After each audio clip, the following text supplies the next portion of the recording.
बहसियत मुसलमान हमारा ये बुनियादी अकीदा है कि मरने के बाद हमें उठाया जाएगा। ये अकीदा इतना वाज़े है कि तकरीबन 70% कुरान इसी की वजाहत कर रहा है। तकरीबन कुरान मुकद्दस का 1/3 हिस्सा, कुरान मुकद्दस की 70% आयतें इस अकीदे आखिरत के बारे में बार बार इसको दोहरा रहा है। और मक्के के लोग इसी के मुनकिर थे। वो हड्डियां उठा करके लाते और कहते कि क्या मोहम्मद अरबी कहते हैं कि इनके अंदर जान पड़ जाएगी? जो हड्डियां पिघल चुकी हैं जमीन के अंदर, क्या उनको फिर से दोबारा जिंदा किया जाएगा? कुरान ने अलग अलग रंग में मरने के बाद उठने की दलीलें पेश की। एक मकाम पर तो ये फरमाया कि जिसने पहली मर्तबा पैदा किया उसको दूसरी मर्तबा पैदा करने में क्या हर्ज है? पहली मर्तबा भी तो उसी ने पैदा किया। बल्कि कहीं पर फरमाया कि तुम लोग इनकार करते हो, कैफ़ तकफुरून बिल्लाहि अमवात, कि तुम इनकार करते हो, अल्लाह का इनकार करते हो जबकि तुम मुर्दा थे, जबकि तुम मुर्दा थे। फिर अल्लाह रब्बुल इज्जत दलील देता है कि फिर उसने तुम्हें जिंदा किया और फिर तुम्हें मारेगा, और अल्लाह तबारक व ताला फिर तुम्हें जिंदा फरमाएगा। अलग अलग अंदाज से कुरान मुकद्दस ने जो है वो बासे बादल मौत के अकीदे को बहुत वजाहत के साथ बयान फरमाया। और ये हमारा बुनियादी अकीदा है। जैसे अल्लाह का इनकार करने वाला मुसलमान नहीं रह जाता, वैसे मरने के बाद उठाए जाने का इनकार करने वाला भी मुसलमान नहीं रह जाता। ये अकीदा आखिरत इतना जरूरी है, और कहीं ना कहीं इस अकीदे को हम अपने दिलो दिमाग के अंदर अमली तौर पर मध्यम कर रहे हैं या उसको भूलते जा रहे हैं। पूरी दुनिया के अंदर आप जायजा ले लें कि जितने भी जराइम हैं, जितने भी गुनाह हैं, सबका जो बुनियादी तौर पर उसकी वजह अगर नजर आएगी तो ये कि इंसान मरने के बाद उठाए जाने का जो बुनियादी अकीदा है उसको भूलता जा रहा है, उसको फरामोश करता जा रहा है। अगर दुनिया के अंदर बदकारी आम हो रही है तो कहीं ना कहीं सबसे बड़ी वजह यह है कि मरने के बाद उठना और उठने के बाद जवाब देना, उसका अकीदा कहीं ना कहीं दिलों के अंदर मध्यम पड़ता जा रहा है। इसलिए कि जब एक इंसान ये सोच ले, अल्लाह अकबर, सिर्फ एक छोटा सा बच्चा ये सोच ले कि मेरे इम्तिहान होने वाले हैं, तो बच्चा भी बुजुर्गों से मिलता है। वो बच्चा जिसका पूरा अकीदतों का महवर चॉकलेट है, जिसकी पूरी मोहब्बतों का महवर खिलौना है, लेकिन जब इम्तिहानात के दिलों में मिलता है तो अपने बुजुर्गों को कहता है दुआ करिए कि मैं पास हो जाऊं, दुआ करिए कि मुझे कामयाबी मिल जाए। मुझे बताएं, अगर इम्तिहान पर यकीन एक छोटे से बच्चे को हो जाए तो वो बच्चा भी उसकी फिक्र करने लगता है कि नतीजा क्या आएगा। मुसलमानों बताओ तो सही, अगर बच्चे को इम्तिहान का यकीन हो जाए और फेल होने और पास होने के फवायद और नुकसानात पता चल जाए तो वो बच्चा पूरी ताकत झोंक देता है कि मैं किसी तरह से इम्तिहान में कामयाब हो जाऊं। छोटे बच्चे इम्तिहान के दिनों में खेलना कूदना छोड़ देते हैं, रातों को स्टडी करने लगते हैं, रात जगना शुरू कर देते हैं। अल्लाह अकबर, क्या हम अपने बच्चों से भी गैर गुजरे हो गए? उन्हें इम्तिहान के ख्याल ने खेलने से बाज रखा है, उन्हें इम्तिहान के ख्याल ने कूदने से बाज रखा है, उन्हें इम्तिहान के ख्याल ने सोने से बाज रखा है। मुसलमानों, अपना भी तो एक इम्तिहान होने वाला है, और इम्तिहान लेने वाला एग्जामिनर कौन है? वो अल्लाह रब्बुल इज्जत है। और वो खुद फरमाता है है, अया सबुल इंसान का सुदा, क्या इंसान ये तसव्वुर करता है कि उससे हिसाब नहीं लिया जाएगा? नहीं नहीं, बल्कि इंसान तुझसे हिसाब लिया जाएगा। अल्लाह अकबर। अंदाजा फरमाए, और हिसाब कौन लेगा? अल्लाह तबारक व तआला, दुनिया का एग्जामिनर। अल्लाह अकबर। रिश्वत ले करके इंसान को छोड़ सकता है। दुनिया का एग्जामिनर दबाव में आकर के कुछ नंबरात बढ़ा सकता है, लेकिन वो एग्जामिनर तो ऐसा है, अल्लाह अकबर, उसकी शान बेनियाजी का अंदाजा करो। अब जरा तवज्जो फरमाना, उसकी शान बेनियाजी का अंदाजा करो। वो कैसा इम्तिहान लेने वाला है, वो कैसा सवाल पूछने वाला है, वो कैसा हिसाब लेने वाला है। अल्लाह अकबर। कि अगर मासूम शजरे ममनुआ को हाथ में ले ले तो वो उस मासूम से अपनी गैरत की बुनियाद पर उसके कपड़े भी वापस ले लेता है, उसको जन्नत से भी निकाल देता है। और अल्लाह अकबर, फिर वो मासूम 200 साल तक के दुआएं करता है, पुकारता है। तो शान बेनियाजी का आलम यह है कि उसको 200 साल तक जवाब भी नहीं दिया जाता। अल्लाह अल्लाह। अहले सुन्नत के एतबार से हमारा अकीदा यह है कि अल्लाह आदम से नाराज न हुआ था। हजरत आदम ने कोई खता भी नहीं की थी, हजरत आदम ने कोई गुनाह भी नहीं किया था, बल्कि आदम से तो लग़्ज़िश पैगंबराना वाक़ई हुई थी, लग़्ज़िश मासूमियत वाक़ई हुई थी। उसके बावजूद भी उस पहले इंसान को जन्नत से निकाल कर कपड़े वापस लेकर, जरा यहां पर मैं आप सबकी तवज्जो चाहता हूं, इब्ने अब्बास से लेकर मुफ्ती अहमद यार खान नईमी तक आप किसी की भी तफसीर उठा करके पढ़ लें, हजरत आदम को सिर्फ जन्नत से बाहर नहीं किया गया, जन्नत का लिबास भी वापस ले लिया गया। थोड़ी देर जरा तवज्जो करें, जिसको मस्जिद मलाइका बनाया जाता है, जिसको अपने हाथों से तख्लीक किया जाता है, जिसकी तख्लीक अपने हाथों से की जाती है, जब गैरत पर आते हैं और शान बेनियाजी का इजहार करते हैं तो कपड़े तक वापस ले लेते हैं, ताकि आगाह हो जाओ, हमारे रहीम और करीम होने पर धोखा मत खाना, हमारी गैरत का भी अंदाजा कर लो।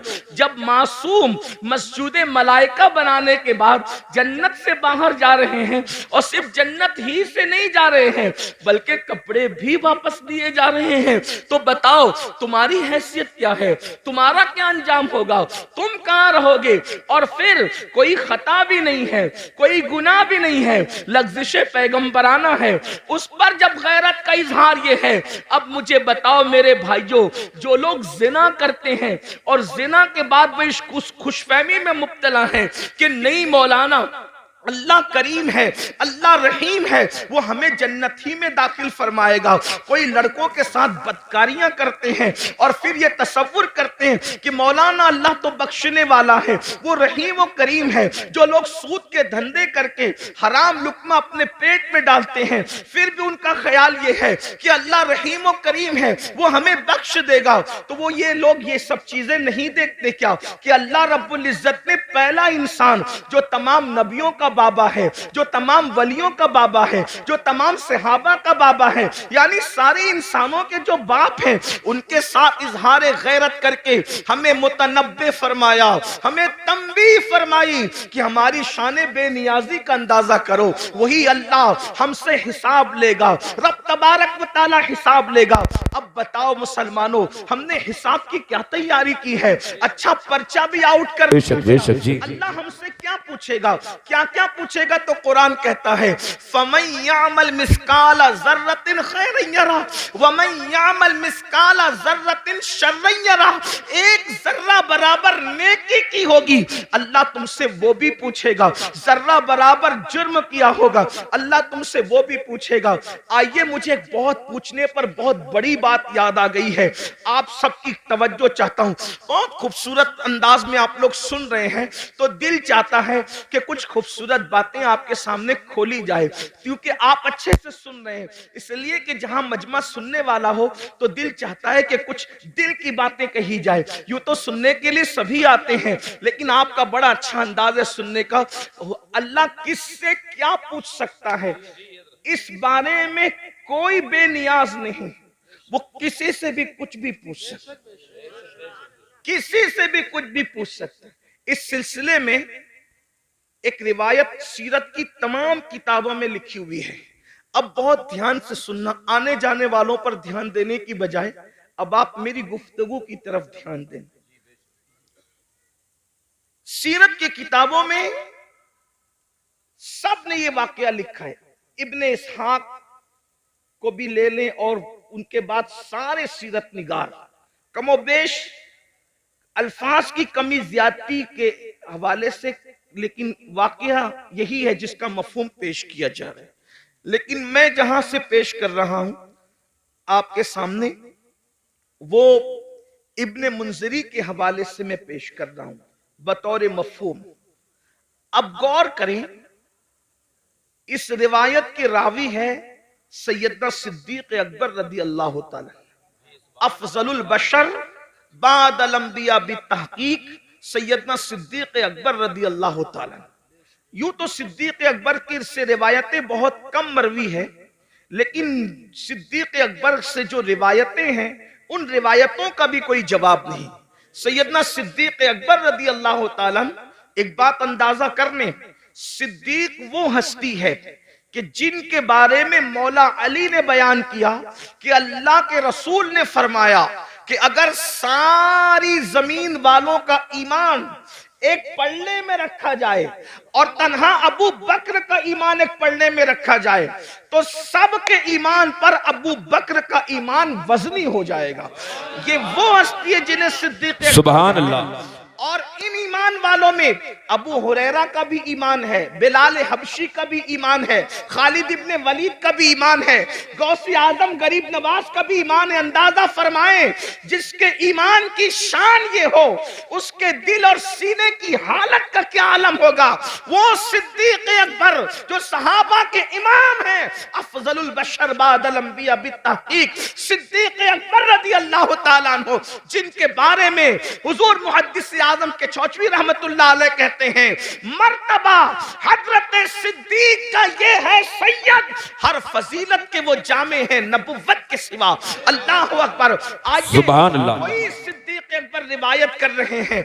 अल्लाह अकबर। अल्फाज मेरे हैं, मफहूम बयान कर रहा हूं अपने अल्फाज के जामे में। इब्तिदाई दिन है, मदीने मुनव्वरा में असहाबे रसूल अभी नए नए जो है वो मदीने तैयबा आए हैं। अल्लाह अकबर। हुजरों की तामीर अभी नई नई हुई है, मस्जिद नबवी की तामीर नई नई हुई है। हालात ये हैं कि सैयदना अबू हुरैरा जैसे लोग, अल्लाह अकबर, कभी लुंगी होती है बदन पर, ऊपर का कुर्ता नहीं होता, इन हालात में जिंदगियां गुजार रहे हैं। बिलाल हबशी का हाल ये है कि भूख से जब मजबूर हो जाते हैं तो जमीन पर चित लेट जाते हैं ताकि अपने पेट को आराम पहुंचाएं। अल्लाह अकबर। और खुद रहमत दो आलम सल्लल्लाहु अलैहि वसल्लम जिनके नाम से आपने कॉन्फ्रेंस रखी है, उनके घर का हाल ये है कि 3-3 महीने गुजर जाते हैं तो चूल्हा नहीं जलता। अल्लाह के रसूल अलैहिस्सलाम के घर में 3 महीने, कोई मुबालगा नहीं, ये अल्लाह के रसूल की सबसे प्यारी जोजा उम्मुल मोमिनीन सैयदा आयशा सिद्दीका फरमा रही है। अल्लाह अकबर।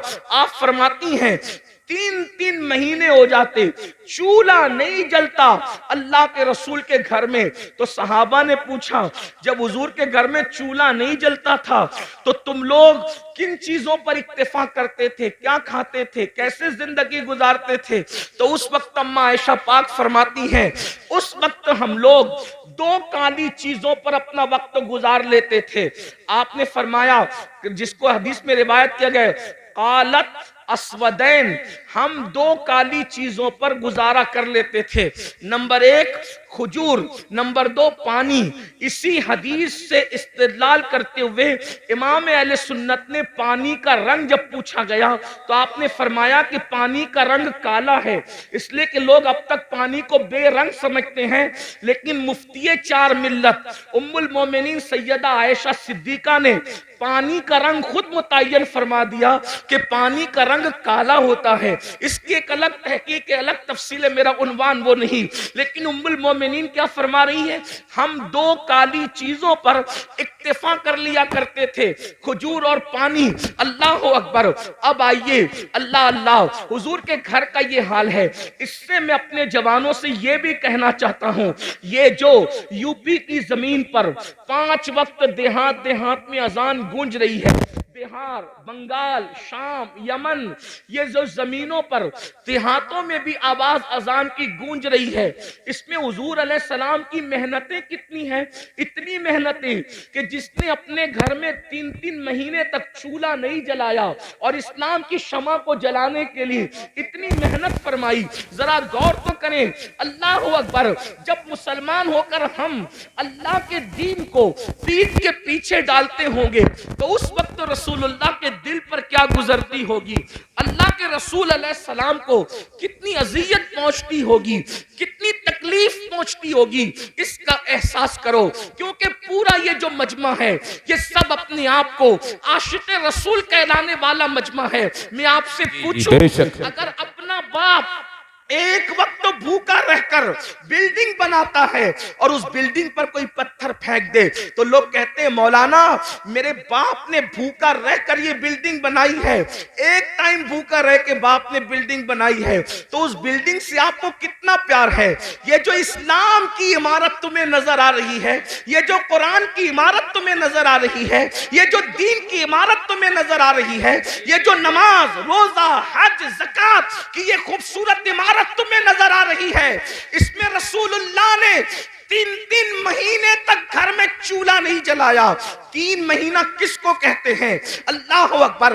अगर वाकई इश्क़ रसूल सीनों में जिंदा है तो थोड़ी देर के लिए तसव्वुर करो, हम तो 3 टाइम पेट भर के खाते हैं और मौज मस्ती करते हैं, जराइम करते हैं, गुनाह करते हैं। सोचो, जिसने अल्लाह के दीन की शमा को जब जलाने के लिए घर के चूल्हे बुझा दिए, उस रसूल के दिल पे क्या गुजरती होगी जब हुजूर का कोई उम्मती गुनाह करता होगा।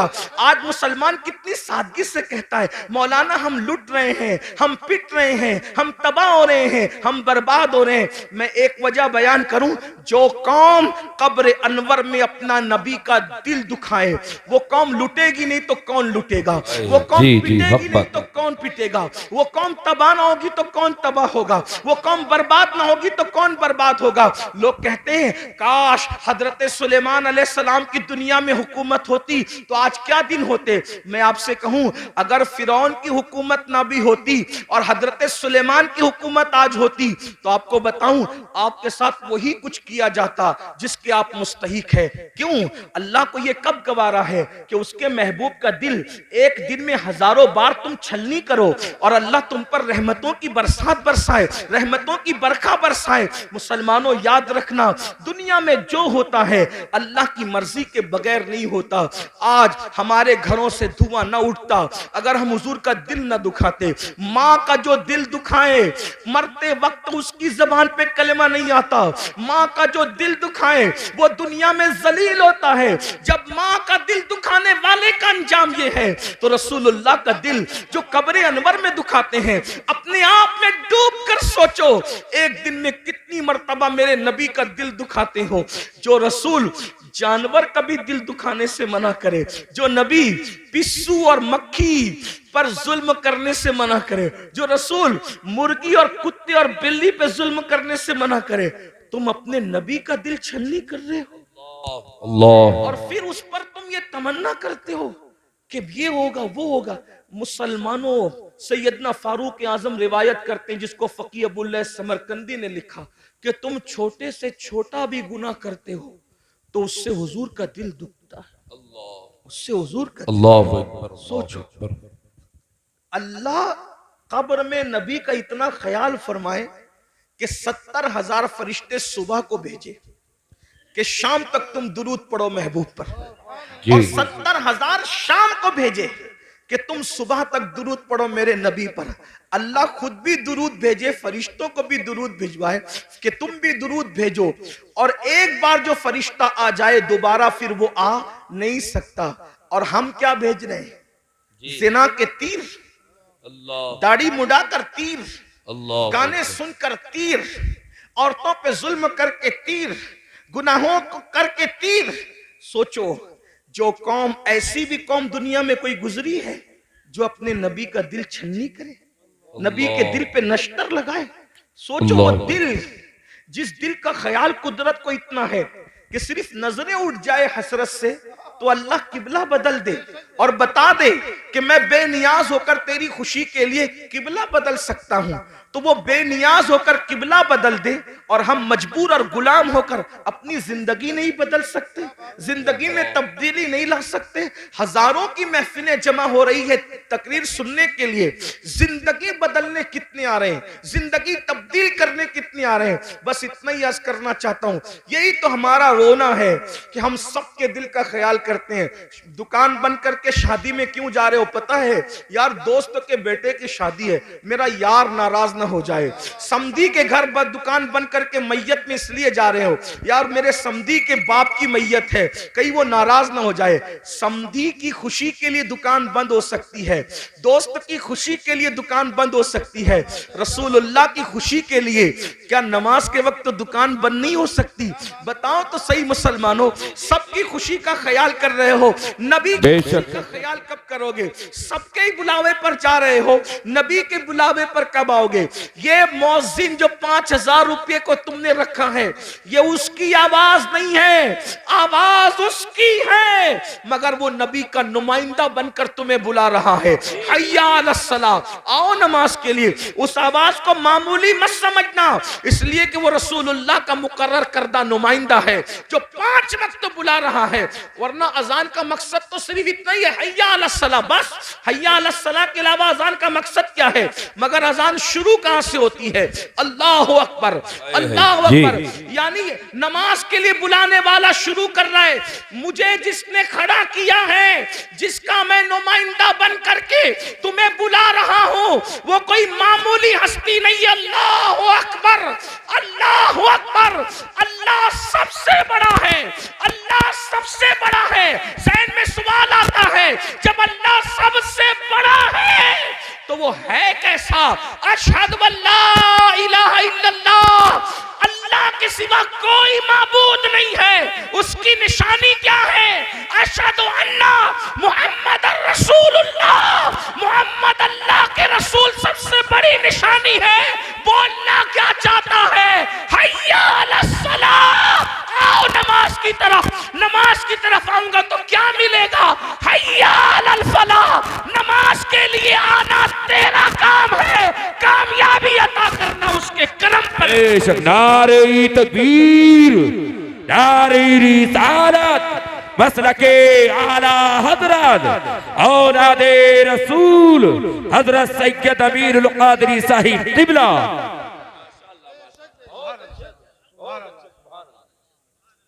फलाह अरबी लुगत में इतना जामे लफ्ज है कि हर कामयाबी को यह समेट लेता है। जिसमें हर कामयाबी आ जाए उसी को फलाह कहते हैं। फलाह से बढ़ जामे कामयाबी के लिए कोई लफ्ज नहीं है। और अजान में मुकर्रर है, हय्या अलल फलाह। दौलत की कामयाबी चाहिए, नमाज की तरफ आओ।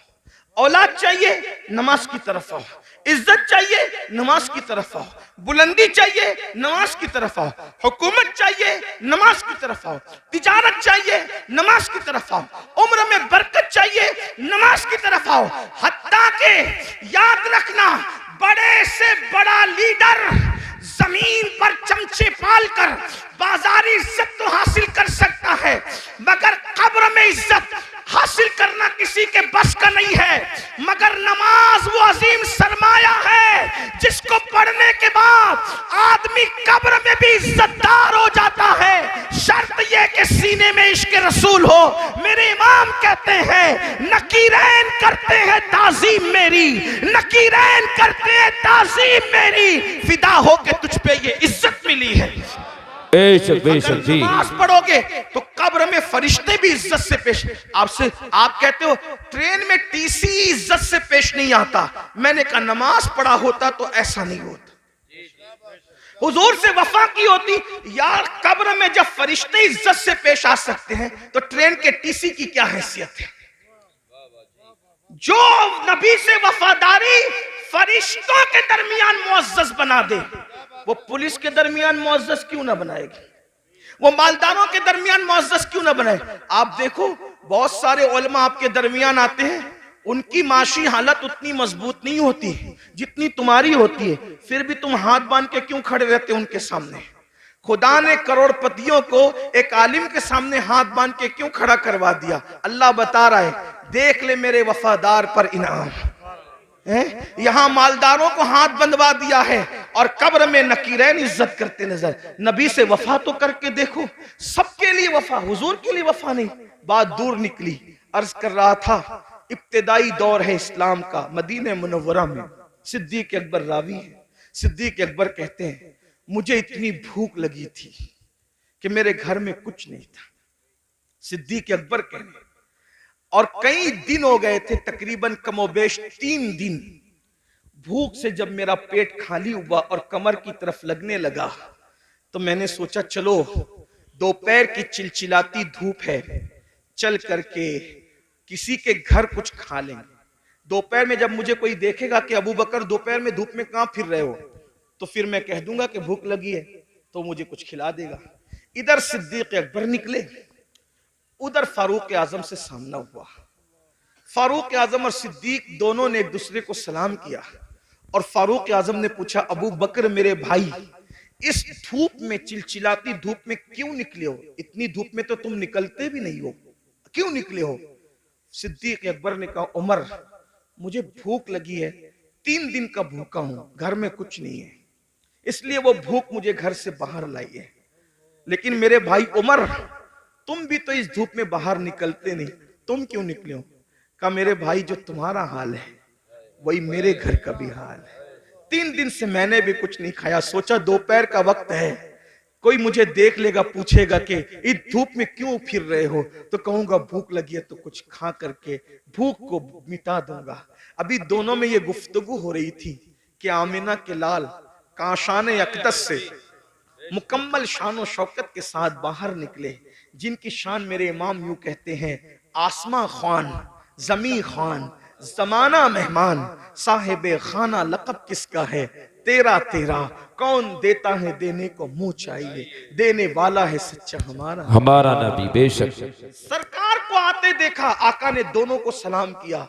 दोनों ने अर्ज की हमारे माँ बाप आप पे कुर्बान आका, इस चिलचिलाती धूप में आप बाहर नहीं तशरीफ लाते, आप इस धूप में कहां जा रहे हैं, हमें काम बता दे क्या है। आका ने फरमाया अबू बकर उमर पहले ये बताओ तुम दोनों यहाँ क्या कर रहे हो। आका अलैहिस्सलाम ने कुछ कहने के बजाय फरमाया तुम दोनों क्या कर रहे हो।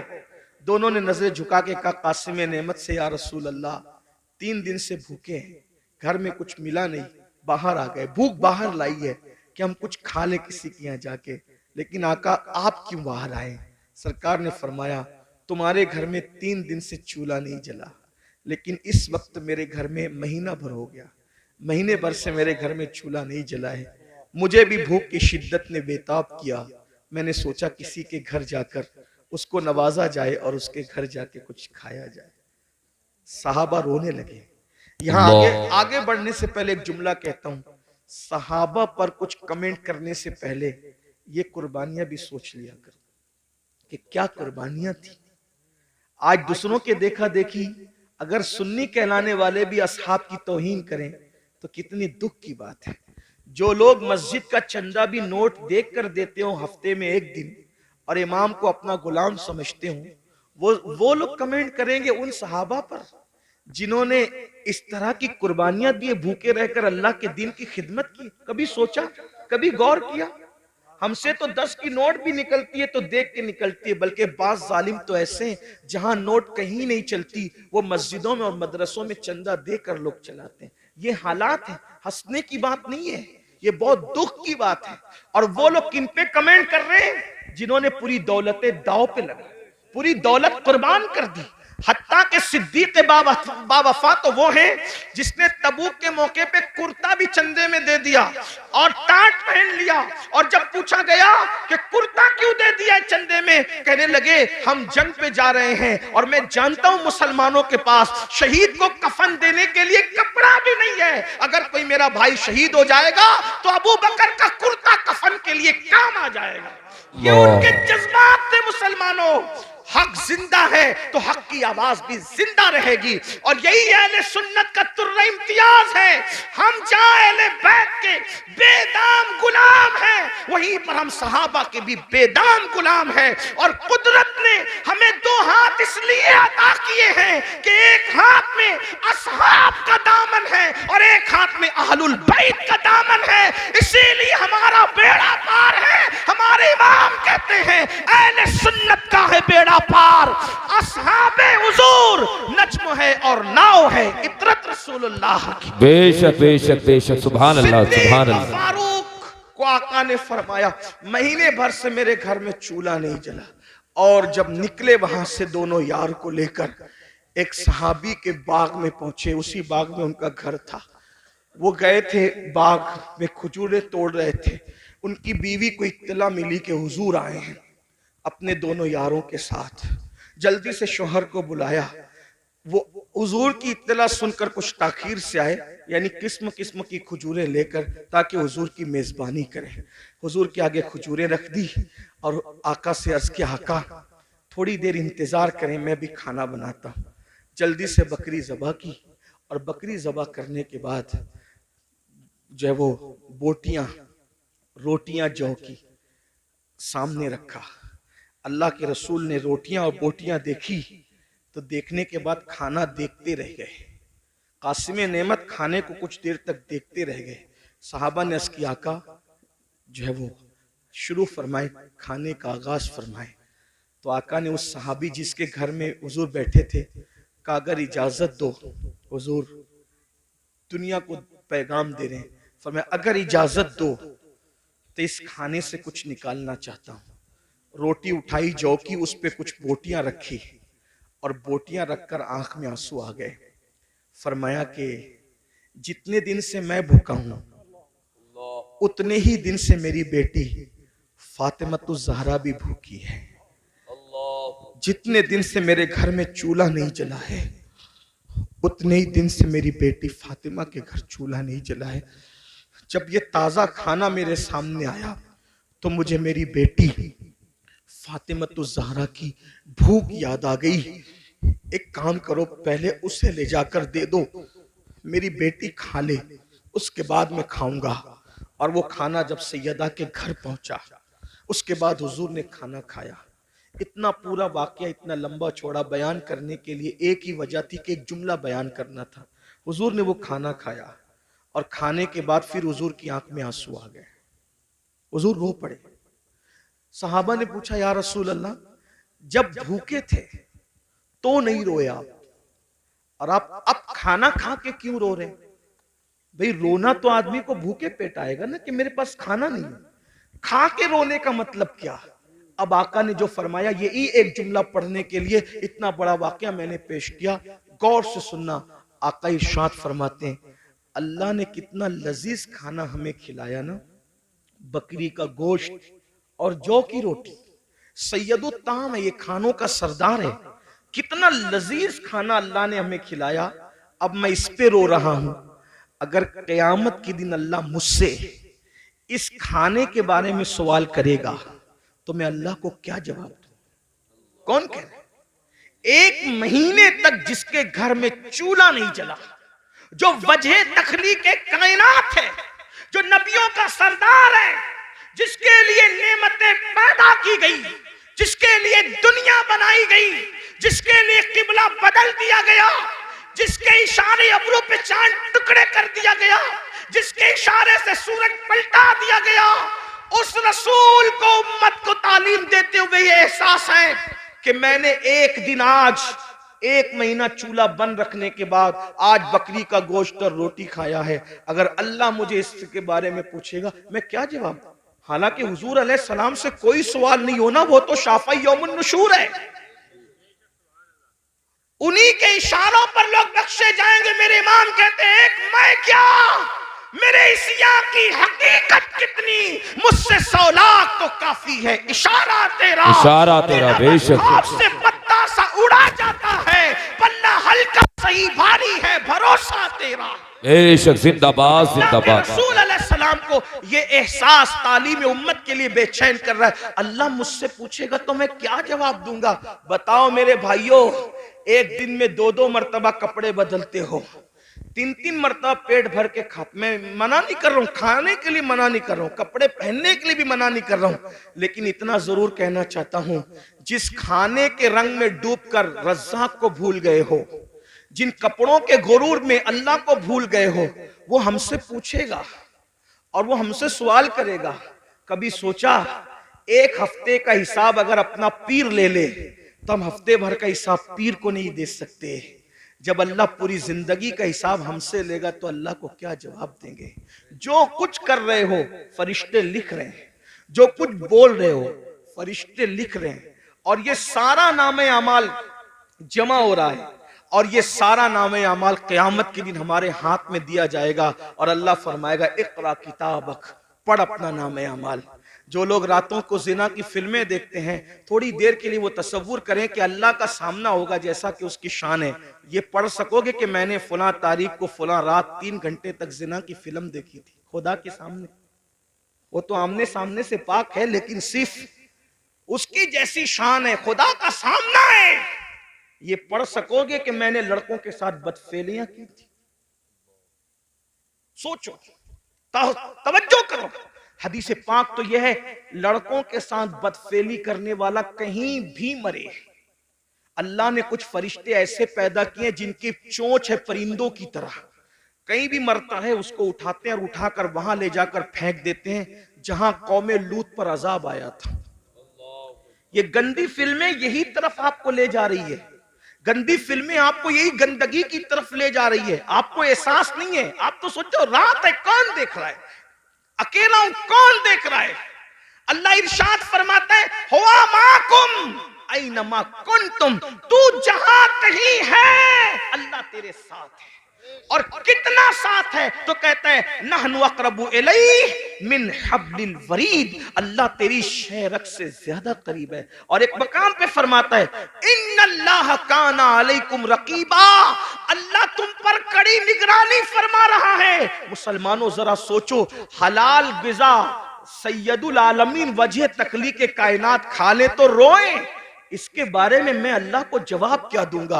हम तो गुनाह कर रहे हैं और हमें एहसास ही नहीं। अल्लाह को हिसाब भी देना है, अल्लाह को जवाब भी देना है। इमाम अहले सुन्नत आला हजरत जैसी शख्सियत कहती है, करीम अपने करम का सदका लई में बेकद्र को न शर्मा, तू और रजा से हिसाब लेना, रजा भी कोई हिसाब में है। अंदाजा तो फरमाए मुसलमानों, हम अपने आप को धोखा दे रहे हैं, हम अपने आप को तबाह कर रहे हैं, हम अपने आप को बर्बाद कर रहे हैं। आइए गुफ्तगू को समेटते हुए, दस्तारबंदी भी होनी है, मैं जल्द अपनी गुफ्तगू को समेटूंगा। कौन कौन लोग हैं, कौन कौन लोग हैं, कौन लोग हैं जो हिसाब को याद करके रोते रहे, हिसाब को याद करके रोते? सैयदुत ताइफा जुनैद बगदादी फरमाते हैं कि जो मकाम जिब्रील अलैहिस्सलाम को फरिश्तों में हासिल है, वो मकाम वलियों में हजरत बायजीद बुस्तामी को हासिल है। सुल्तानुल आरिफीन बायजीद अल बुस्तामी, आपको पेशाब होता था खून का पेशाब होता था हजरत बायजीद बुस्तामी को। मुरीदीन को पता चल गया कि बायजीद को खून का पेशाब हो रहा है। हमदर्दी की हजरत, आप जल्दी से किसी अच्छे हकीम से इलाज करवा लें क्योंकि आपको खून का पेशाब हो रहा है। फरमाया मेरा इलाज किसी हकीम के पास नहीं है। कहा क्यों? कहा कि ये जो खून का पेशाब होता है वो बीमारी से नहीं होता। बचपने में मुझसे एक गलती और गुनाह हो गया था, जब मुझे याद आता है कि अल्लाह उस गलती के बारे में मुझसे पूछेगा तो मैं अल्लाह को जवाब क्या दूंगा बचपने की उस गलती का। तो उस जवाब देने के तसव्वुर से मेरा जिगर अल्लाह के खौफ से पिघलने लगता है और पिघल पिघल कर पेशाब के रास्ते से बहता है। तो तुमको लगता है कि खून का पेशाब हो रहा है, खून का पेशाब नहीं हो रहा है, यौमे हिसाब के खौफ से मेरा जिगर पिघल पिघल करके बह रहा है। आपसे पूछना चाहता हूं मेरे भाइयों, आखिर इतने जराइम करके इतने बेखौफ क्यों हो? आखिरत भूल गए, आखिरत का तसव्वुर भूल गए। हजरत सैयदना मारूफ अल करकी वो बुजुर्ग हैं कि गौसे पाक फरमाते हैं, सबसे ज्यादा अगर मुझे किसी मजार से फैज मिला है तो वो सैयदना मारूफ करकी का मजार है। गौसे पाक जिसके मजार पे जाकर चिल्ला करे वो मारूफ करकी कैसे बुजुर्ग होंगे? गौस पाक कहते हैं अगर कोई हाजत पेश आए तो मारूफ करकी के वसीले से जो दुआ की जाती है अल्लाह ताला उस दुआ को कबूल फरमाता है। ये मारूफ करकी है।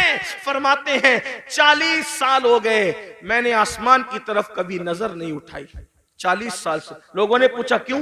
तो फरमाया एक गुनाह हो गया था। जब वो गुनाह याद आता है तो सोचता हूं कि अल्लाह को जवाब क्या दूंगा, उसी शर्म से मैं 40 साल से आसमान की तरफ नहीं देख रहा हूं।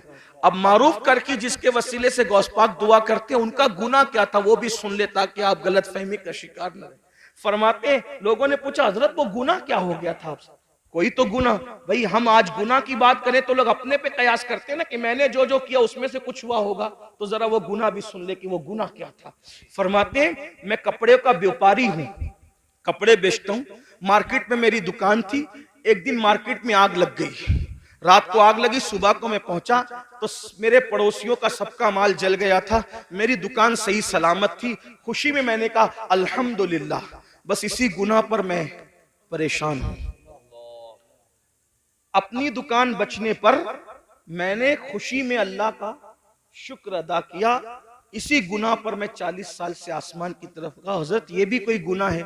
फरमाया क्या तुझे नहीं पता मोमिन जो अपने लिए पसंद करता है वही अपने मोमिन भाई के लिए पसंद करता है। तो दूसरे की दुकान जलने का मुझे दुख क्यों नहीं हुआ? सुभान अल्लाह। दूसरे की दुकान जलने का मुझे दुख क्यों नहीं हुआ?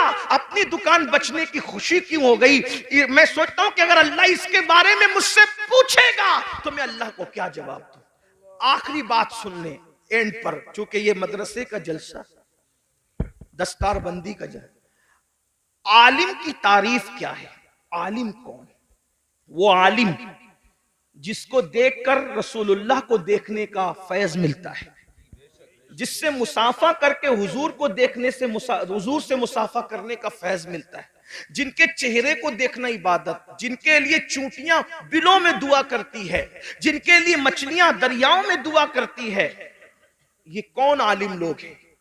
किसी बड़े से बड़े मदरसे से पढ़ लें, आलिम नहीं बनता। कब तक? कुरान कहता है इन्नमा यख्शल्लाह मिन इबादिहिल उलमा।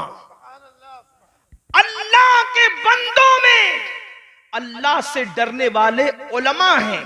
यानी जब तक उसके दिल में अल्लाह का सच्चा खौफ और खशियत पैदा नहीं होगा, वो पढ़ा लिखा तो हो सकता है मगर वो आलिम नहीं होगा। आलिम होने के लिए दिल में अल्लाह का खौफ होना जरूरी, और जो जितना बड़ा आलिम होगा वो उतना ज्यादा अल्लाह से डरने वाला होगा, उसके दिल में उतना अल्लाह का खौफ होगा। अब आइए वो जो मेरे नौनिहाल आज दस्तार बंदी पाएंगे उनको भी एक पैगाम और आपको भी। अपने जमाने के वो बड़े आलिम जिनको दुनिया इमामुल अइम्मा, सिराजुल उम्मा, काशिफुल गुम्मा, नुअमान बिन साबित यानी इमाम आजम अबू हनीफा के नाम से हम जानते हैं, करोड़ों हनफियों का इमाम। और हनफियों में भी कौन? अब्दुल्ला इब्ने मुबारक का इमाम। अब्दुल्ला इब्ने मुबारक कौन? इमाम बुखारी के दादा उस्ताद। इमाम बुखारी के दादा उस्ताद का जो इमाम है उसे इमाम आजम कहते हैं। कौन इमाम आजम? दाता अली हुजवेरी का इमाम। कौन इमाम आजम? गरीब नवाज का इमाम। गरीब नवाज जिसके मुकल्लिद है वो इमाम आजम। महबूब इलाही जिसके मुकल्लिद हैं वो इमाम आजम। साबिर कलियर जिसके मुकल्लिद हैं वो इमाम आजम। ये शान है मेरे इमाम आजम की। इमाम आजम के बारे में आया कि जब वो कुरान पूरा करते थे तो निदा आती थी, हमने कबूल किया, तुझे बख्श दिया, तेरे मानने वालों को भी बख्श दिया। ये इमाम आजम अबू हनीफा, एक मर्तबा आपने नमाज पढ़ाई, इमाम आजम ने नमाज पढ़ाई और नमाज में आपने सूरह जिलजाल की तिलावत की। इज़ा ज़ुलज़िलतिल अर्दु ज़िलज़ालहा व अख़रजतिल अर्दु अथक़ालहा व क़ालल इंसानु मा लहा यौमइज़िन तुहद्दिसु अख़बारहा बिअन्न रब्बका औहा लहा। ये सूरह मुबारक पढ़ी और क़यामत का और यौम हिसाब का मंजर याद आ गया तो इमाम आज़म अबू हनीफा की आंखों में आंसू आ गए। और जब इस पर पहुंचे, फ़मन यअमल मिस्क़ाल ज़र्रतिन खैरन यरह व मन यअमल मिस्क़ाल ज़र्रतिन शर्रन यरह। एक जर्रे के बराबर नेकी की होगी अल्लाह तुझे वो भी दिखा देगा, जर्रे बराबर बुराई की होगी अल्लाह वो भी दिखा देगा। रो पड़े और जब सलाम फेरा नमाज पूरी की तो दाढ़ी पकड़ कर कहते, अल्लाह नोमान के बुढ़ापे पे रहम कर दे। तू नोमान से क्या पूछेगा और नोमान तुझे क्या जवाब दे। लीजिए हमारी महफिल के खुसूसी खतीब, हमारे कायद, हमारे अमीर, नारे तकबीर, नारे रिसालत, मसलकी आला हजरत उलमाए अहले सुन्नत हजरत अल्लामा मुफ्ती शाकिर रज़ा नूरी, हजरत अल्लामा मुफ्ती शाकिर रज़ा नूरी, नारे तकबीर, नारे रिसालत, उलमाए अहले सुन्नत। माशाअल्लाह।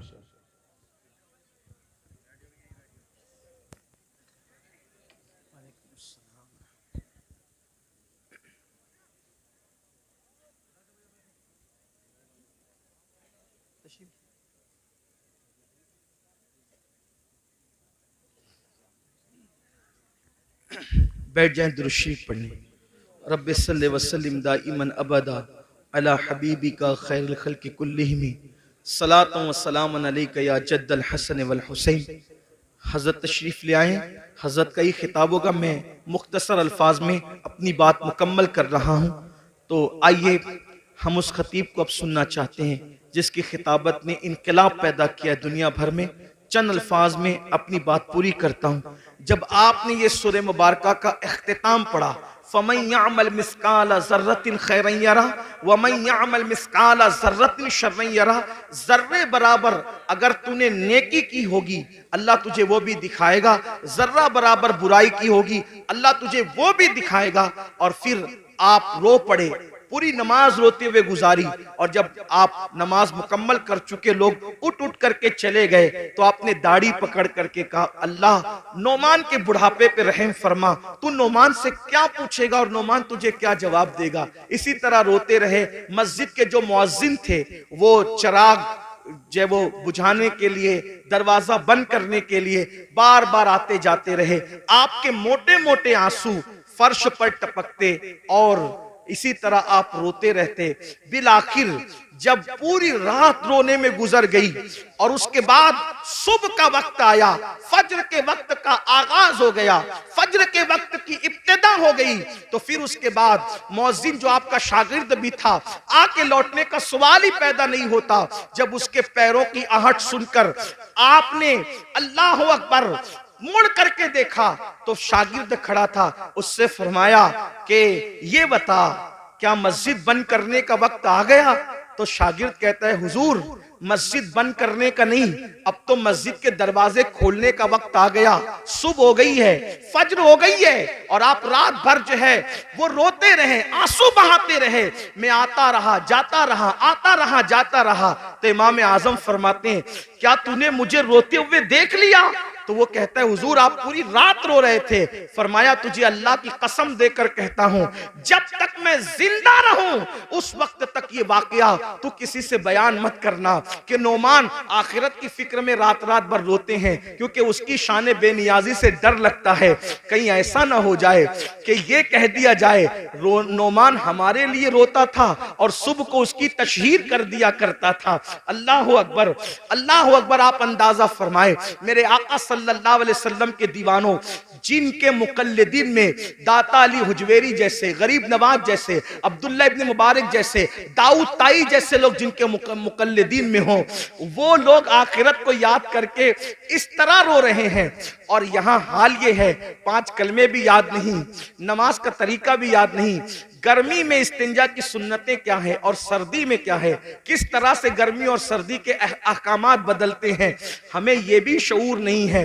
वुजू किस तरह एहतियात से करना चाहिए, हमें वो भी नहीं पता। मैं तो अक्सर अपने भाइयों को कहता हूं, एक अच्छा आलिम जिसकी नजर फिक़ही मसाइल पर हो, अगर हम उससे अपना वुजू चेक करवा लें तो वो हमें नाकाम कर दें। जब आलिम के सामने हम अपना वुजू साबित नहीं कर सकते तो आलिमुल गैब के सामने हम आखिर कौन सा अमल साबित कर सकेंगे और हमारी हैसियत क्या होगी। अंदाजा तो फरमाए मेरे आका अलैहिस्सलाम के दीवानों, हालात ये हैं और हमारी कैफियत ये है कि हम जन्नत में न जाएंगे तो कौन जाएगा। हुजूर ताजुश शरिया अलैहि रहमा ने शायद हमारे लिए इसीलिए शेर कहा था कि मैं गुनाहगार हूं और बड़े मर्तबे की ख्वाहिश, मैं गुनाहगार हूं और बड़े मर्तबे की ख्वाहिश, मेरी तौबा ए खुदाया मेरे नफ्स की बदी है। हमारा हाल ये है, अल्लाह अकबर। इसलिए मेरे भाइयों, इतने जराइम करके हम जो बेहिसाब जन्नत के ख्वाब देख रहे हैं, कहीं ना कहीं हम खुशफहमी का शिकार है।